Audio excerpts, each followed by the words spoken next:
Hello বন্ধুরা, সকলকে স্বাগতম জানাই স্টাডি ফর টপ চ্যানেলে। তো আজকের এই ভিডিওটা তোমাদের জন্য, তোমরা যারা ত্রিপুরা পুলিশের অধীনে যেই 218টা পোস্টে এসআই এর জন্য রিক্রুটমেন্ট হতে চলেছে, তোমরা এই এসআই পোস্টের জন্য অপেক্ষা করছো, আজকের এই ভিডিওটা তোমাদের জন্য। কেননা আজকের এই ভিডিওতে আমরা এর সিলেকশন প্রসেস, এলিজিবিলিটি ক্রাইটেরিয়া এবং যেই সিলেবাস রয়েছে সেটা সম্পর্কিত বিস্তারিত আলোচনা করবো আজকের এই ভিডিওতে। তো ভিডিওটাকে ধৈর্য সহকারে দেখো। তো ভিডিওটা শুরু করার আগে একটা ছোট্ট রিকোয়েস্ট, যদি আমাদের চ্যানেলে নতুন হয়ে থাকো তো আমাদের চ্যানেলকে অবশ্যই সাবস্ক্রাইব করে রাখবে এরকম ইনফরমেটিভ ভিডিও সবার প্রথমে পাওয়ার জন্য। তো দেখো, তোমরা সকলেই জানো খুব শীঘ্রই ত্রিপুরা পুলিশের অধীনে 218টা পোস্টে এসআই অর্থাৎ সাব ইন্সপেক্টরের রিক্রুটমেন্ট হতে চলেছে, যেটা রিক্রুটমেন্ট করাবে টিপিএসসি দ্বারা রিক্রুটমেন্ট করানো হবে। ত্রিপুরা পাবলিক সার্ভিস কমিশন থেকে এটার নোটিফিকেশন আসবে। এর আগেও এটা টিপিএসসি কন্ডাক্ট করেছিল এক্সামগুলো, যে এসআই হয়, এটা হয় গ্র্যাজুয়েট লেভেলের, তাই এটা টিপিএসসি দিয়ে রিক্রুটমেন্ট করানো হয়। এবছরও যখন নোটিফিকেশান আসবে টিপিএসসি থেকেই ফাইনাল নোটিফিকেশান বের হবে 218টা পোস্টের জন্য।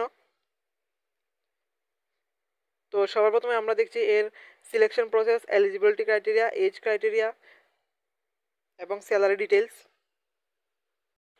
তো দেখো, সবার প্রথমে আমরা এটা রিক্রুটমেন্ট রুলসটা দেখে নিই। তো এই পোস্টের নাম হচ্ছে সাব ইন্সপেক্টর, মিন্স এসআই, পুলিশের অধীনে sub inspector. Total number of post 218, তার মধ্যে ম্যান হচ্ছে 194 অর্থাৎ 194 এবং ওমেন হচ্ছে 24। ছেলেদের জন্য থাকছে 194টা পোস্ট, তারপর মেয়েদের জন্য থাকছে 24টা পোস্ট এসআই এর জন্য। তো এটার পে স্কেল থাকছে পে লেভেল 10 অনুযায়ী, লেভেল 10 অনুযায়ী এটার স্যালারি দেওয়া হবে। তো 34,700 টাকার মতো, এর বেশিও তোমরা পেয়ে যাচ্ছ প্রথম মাস থেকেই। জয়নিংয়ের পর, ট্রেনিংয়ের পর তোমরা যখন নিজ নিজ পোস্টের মধ্যে জয়নিং করে নেবে, তো প্রথম মাস থেকেই 34,000 প্লাস স্যালারি পেয়ে যাচ্ছ। তো এখন হচ্ছে এলিজিবিলিটি ক্রাইটেরিয়া। এখানে বলা হয়েছে the candidate must be a graduate in any discipline from any recognised university or equivalent, অর্থাৎ এনি ডিসিপ্লিন অর্থাৎ BA, BSc, BCom, any discipline, যে কোনো ডিসিপ্লিন থেকে, যে কোনো স্ট্রিম থেকে গ্র্যাজুয়েট হতে হবে। এটা মাস্ট বি গ্র্যাজুয়েট হতে হবে। Maybe BSc, maybe BA or maybe BCom, graduate হলেই হবে ইন এনি ডিসিপ্লিন। তারপর এজ দেওয়া হয়েছে 21 থেকে, মিনিমাম 21 আর ম্যাক্সিমাম 28, প্লাস রিল্যাক্সেশন যদি থাকে এই বছর থাকবে, যেটা এসসি এসটির জন্য রিল্যাক্সেশন দেওয়া হয় যদি রিক্রুটমেন্ট রুলসে কোনো চেঞ্জ না হয় তাহলে। আর যে ফি পেমেন্টটা, এটা এখনো কনফার্ম না, যখন ফাইনাল নোটিফিকেশন আসবে তখন বলা হবে। কিন্তু এখানে বলা হয়েছে জেনারেল অ্যান্ড ওবিসি ক্যান্ডিডেটস 150 টাকা, আর যারা এসসি এসটি পিএইচ রয়েছে তাদের জন্য 100 টাকা। তো ওটার জব লোকেশন ত্রিপুরার মধ্যে থাকবে, যেহেতু ত্রিপুরার পুলিশের অধীনে হবে। তারপর এটা এসআই সিলেকশন প্রসেসটা দেখানো, প্রথমে হবে physical standard or physical efficiency test, physical fitness test হবে প্রথমে। তারপর হবে রিটেন এক্সামিনেশন, তারপর হবে final personality test, interview, viva যেটাই বলে থাকো।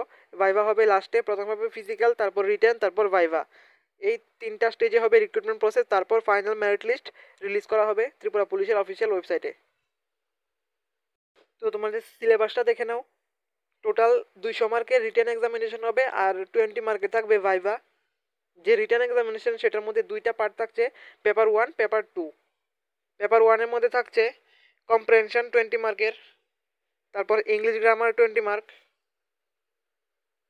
তারপর computer basic knowledge 20 mark, mathematics basic 20 mark, science basic 20 mark. এটা হচ্ছে পার্ট 1।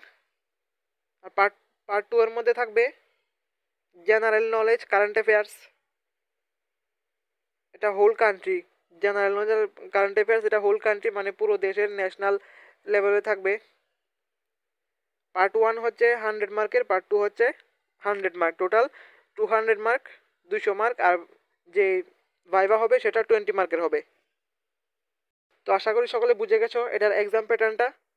তো সিলেবাস অনুযায়ী প্রিপারেশন করতে পারো। খুব শীঘ্রই এটার ফাইনাল নোটিফিকেশান আসবে টিপিএসসি থেকে।